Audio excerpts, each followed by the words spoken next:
Welcome to my YouTube channel chemistry on notes. आज जो हम है नीट का टॉपिक जो है माइटोकॉन्ड्रिया के बारे में पढ़ेंगे। माइटोकॉन्ड्रिया जो होता है वो एक डबल मेम्ब्रेनस ऑर्गेनाइज होता है और इसके अंदर जो होता है एक मेन इंपॉर्टेंट बात ये है कि इसके अंदर डीएनए मतलब इसके पास खुद का अपना एक सेल्फ डीएनए इसके पास होता है, इसलिए हम इससे क्या कहते हैं, सेमी ऑटोसोमल ऑर्गन्स कहते हैं। तो ये क्वेश्चन जो है 2015 के अंदर भी आरपीएमटी जब होती थी तो उस समय आया था कि जो सेमी ऑटोसोमल ऑर्गन जो है वो किसे कहा जाता है। तो सेमी ऑटोसोमल जो ऑर्गन्स होते हैं वो क्लोरोप्लास्ट को भी कहते हैं और इसके अलावा माइटोकॉन्ड्रिया को भी कहा जाता है। ठीक है, आगे हम स्टार्ट करते हैं कि इसकी सबसे पहले जो है खोज किसने करी थी। तो डिस्कवरी करी थी the mitochondria where is the first seen the 1880 by the Kolliker and isolated from the insect muscles. Insect muscles के अंदर जो है कॉलिकर ने इसको अलग किया था। ठीक है, तो सबसे पहले कॉलिकर ने इसकी खोज करी थी। नेम किसने दिया था, बेंडा जो है 1898 के अंदर माइटोकॉन्ड्रिया का नाम जो है वो बेंडा ने दिया था। फ्लेमिंग ने इसे फिला नाम दिया। राचर्ड अल्टमान ने इसे बायोप्लास्ट नाम दिया। द सिक्किम्स ने इसे पावर ऑफ द सेल्स कहा। स्क्विड जो है इसने क्या कहा था कि पावर ऑफ द सेल, जो सेल की जो पावर है, जो ऊर्जा घर है, किसे कहा जाता है, माइटोकॉन्ड्रिया को कहते हैं।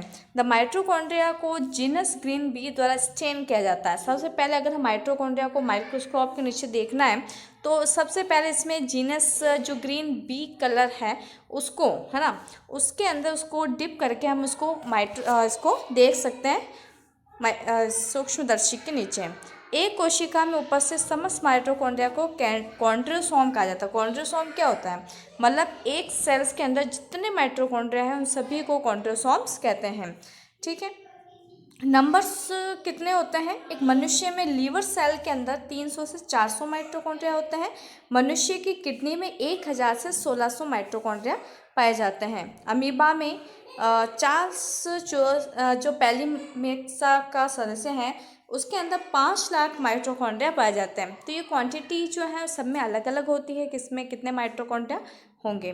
नेक्स्ट हम देखते हैं the shape and size. Mitochondria की आकृति सामान्य कैसी होती है, स्फेरिकल होती है। ये देखिए स्फेरिकल फिलामेंट इस तशरी जैसा होता है। छोटे माइटोकॉन्ड्रिया ईस्ट में पाए जाते हैं और बड़े माइटोकॉन्ड्रिया राना पेपस में उभयचर में पाए जाते हैं। मानव शरीर में सबसे बड़े माइटोकॉन्ड्रिया पैनक्रियाटिक सेल्स में पाए जाते हैं। हमारी जो अग्नाशय कोशिकाएं हैं उसके अंदर सबसे ज़्यादा माइटोकॉन्ड्रिया पाए जाते हैं। ठीक है, अब हम स्ट्रक्चर की बात करते हैं। स्ट्रक्चर के अंदर आप देख सकते हैं ये उंगली नुमा जो बाहर है वो क्या है, क्रिस्टी है। इसके अंदर जो फ्लूइड भरा हुआ है वो मैट्रिक्स है। ठीक है, ये इसकी इनर आउटर लेयर है और ये इसकी इनर मेम्ब्रेन। आउटर लेयर ये इनर मेम्ब्रेन ये बीच में क्रिस्टल स्पेस है। Outer inter membranous space of outer chamber. Oxysome, ये छोटे छोटे जो ऑक्सोसोम पार्टिकल्स दिख रहे हैं वो ऑक्सोसोम्स हैं। Dense of granules and ribosome होते हैं 70 प्रकार के और एक क्रिस्टा पाया जाता है। ठीक है, डीएनए इसके अंदर पाया जाता है, खुद का डीएनए होता है, पहले बता दिया। ये स्ट्रक्चर जो है इसकी होती है, डबल मेम्ब्रेनस होती है, मतलब बाहर वाली मेम्ब्रेन, आउटर मेम्ब्रेन और इनर मेम्ब्रेन होते हैं। आउटर मेम्ब्रेन पर कोई भी एंजाइम्स वगैरह नहीं पाया जाता है और इनर मेम्ब्रेन्स पर पाए जाते हैं। आगे नेक्स्ट, मेम्ब्रेनस। मेम्ब्रेन कैसी होती है, मेम्ब्रेन की अगर हम बात करें तो इसके अंदर तो इलेक्ट्रॉन माइक्रोस्कोप शो दैम इस vesicles bounded and the envelope of the 2 unit membranes of the filled with is a fluid matrix। ठीक है, इसके अंदर जो मेम्ब्रेन्स है उसको हाँ इलेक्ट्रॉन माइक्रोस्कोप के नीचे देखने पर एक बंद थैली एनवेलप जैसा हमें दिखाई देता है। ठीक है, उसके अंदर जो होता है फ्लूइड भरा हुआ रहता है। Both of the membranes resembles the cells membrane in the structure. Each membrane is 60 to 70 strong थिक्स। ये जो होता है 60 से 70 एंगस्ट्रॉन्ग तक क्या होता है, थिक होता है और इसके 2 लेयर से बना होता है, फॉस्फोलिपिड मॉलिक्यूल से बना हुआ होता है। अब आउटर और इनर में क्या अंतर होता है, it is smooth having less surface area. इसके अंदर आउटर मेम्ब्रेन के अंदर ये बहुत स्मूथ होती है इसके अंदर, और इसके अंदर जो होता है involve from the Crysta, Crysta के अंदर ही इन्वॉल्व होता है। कंस्टेंट होता है 50% प्रोटीन एंड 50% लिपिड। 50% इसमें प्रोटीन्स होते हैं, 50% इसमें लिपिड्स पाया जाता है। इससे consist of the 80% of protein. इसमें 80% प्रोटीन होता है और 20% लिपिड होते हैं। It is the lipid include large amount of cholesterol and no cardiolipid. इसके अंदर आउटर मेम्ब्रेन में ना तो कोई कोलेस्ट्रॉल होता है और ना ही कोई कार्डियोलिपिन्स इसमें पाए जाते हैं। ठीक है, कार्डियोलिपिन्स तो इसमें भी नहीं होते हैं। आगे, the protein include the porin that is a channel free movement. ठीक है, इसके अंदर एक पोरिन क्या एक प्रकार की प्रोटीन होती है जो माइटोकॉन्ड्रिया के सरफेस पर बड़े बड़े होल कर देते हैं, जिससे जो है ट्रांसपोर्ट का जो काम है वो आसानी से हो सकता है। It is a inner membrane में क्या होता है, it's protein include the membranes that is actively the transport desires. ठीक है, इसके अंदर एक परमीस प्रोटीन होती है, इसकी सहायता से ये ट्रांसपोर्ट करते हैं। ठीक है, आगे देखते हैं नेक्स्ट। ये इसका अगर हम काट के देखेंगे, टीएस अगर इसका काटेंगे तो हमें दिखेगा कि इस तरह का हमें अंदर दिखता है। ये हमारे जो छोटे छोटे होल थे, ऑक्सोसोम जिससे हमने बोला था वो वाले हैं। ठीक है, ये इसका पूरा इनर स्ट्रक्चर है। जैसे ये पूरा F1 पार्टिकल्स है जिसमें एक हेड पीस है, स्टॉल्क है, बेस पीस है, 33 एंगस्ट्रॉन्ग इसमें ये पाया जाता है। F1 फिलामेंट इसको कहते हैं। Very important in F1 filament in inner membrane. आगे देखिए, क्रिस्टा क्या होता है। अंतःकला भीतर की ओर अंतर्वलित होकर अनेक उंगली नुमा उभार बनाती है, जिसको हम क्या कहते हैं, क्रिस्टा। और ये एग्जाम में, नीट एग्जाम में क्वेश्चन आया हुआ है। क्रिस्टा क्या होता है। क्रिस्टा होता है उंगली नुमा उभार। माइटोकॉन्ड्रिया में जो उंगली नुमा उभार पाया जाता है, फिंगर लाइक स्ट्रक्चर जो होते हैं, उसको हम क्या कहते हैं, क्रिस्टी कहते हैं। नाम किसने दिया था, पैलेडे ने दिया था। ऑक्सोसोम की बात करें, unit of mitochondria. Unit of mitochondria किसे कहा जाता है, ऑक्सोसोम्स को कहा जाता है। यूनिट ऑफ एटीपी सिंथेसिस किसे कहते हैं, तो भी ऑक्सोसोम्स को कहा जाता है।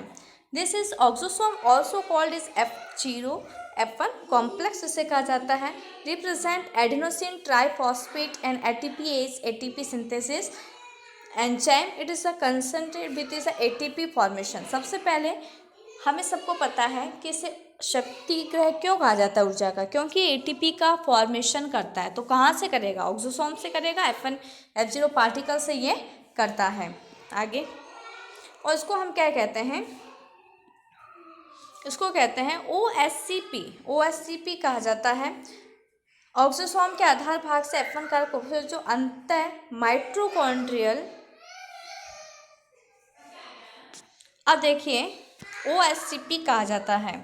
मैट्रिक्स क्या होता है, जो जिसके अंदर प्रोटीन और लिपिड्स फिल होते हैं, वो क्या होते हैं, मैट्रिक्स कहा जाता है। इसके अंदर और भी कुछ हो सकता है, राइबोसोम, आरएनए हो सकता है, two DNA molecule, certain fibres, crystal and granules. अब आता है इम्पॉर्टेंट इसमें कि माइटोकॉन्ड्रिया के फंक्शंस क्या क्या होते हैं।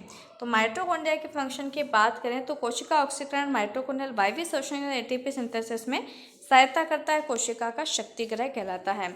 निर्मित ऊर्जा एटीपी के रूप में संचित रहती है। एटीपी को ऊर्जा मुद्रा भी कहा जाता है। विटेलोजेनेसिस मतलब जो है शुक्राणु के निर्माण में भी माइटोकॉन्ड्रिया की भूमिका होती है। अगर हम इसमें का स्ट्रक्चर देखेंगे तो उसके अंदर माइटोकॉन्ड्रिया जो होता है उसको एनर्जी प्रोवाइड कराने का काम करता है। विटेलोजेनेसिस की क्रिया कहते हैं इसको। ठीक है,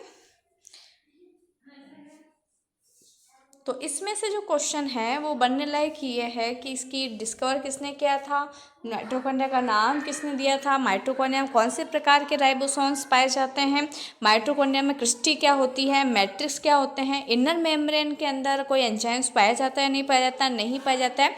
जितना भी TCA साइकिल वगैरह जो होता है वो कहाँ संपन्न होता है, वो इनर मेम्ब्रेन में होता है माइटोकॉन्ड्रिया की, लेकिन उसके अंदर नहीं पाया जाता है। तो और माइटोकॉन्ड्रिया को सेमी ऑटोसोमल ऑर्गन्स भी कहा जाता है। क्यों कहा जाता है, क्योंकि उसके पास सेल्फ DNA होता है, सेल्फ रेप्लिकेट कर सकता है, इसलिए इसे सेमी ऑटोसोमल ऑर्गन्स कहा जाता है। ठीक है, तो ये सब जो है ये क्वेश्चन आने लायक है नीट के अंदर। और आपने अगर ये पढ़ लिया तो इसका मतलब ये है कि आपके जो इसमें से माइटोकॉन्ड्रिया के जो क्वेश्चन आएंगे वो आपके इससे आसानी से हो जाएंगे। Thank you.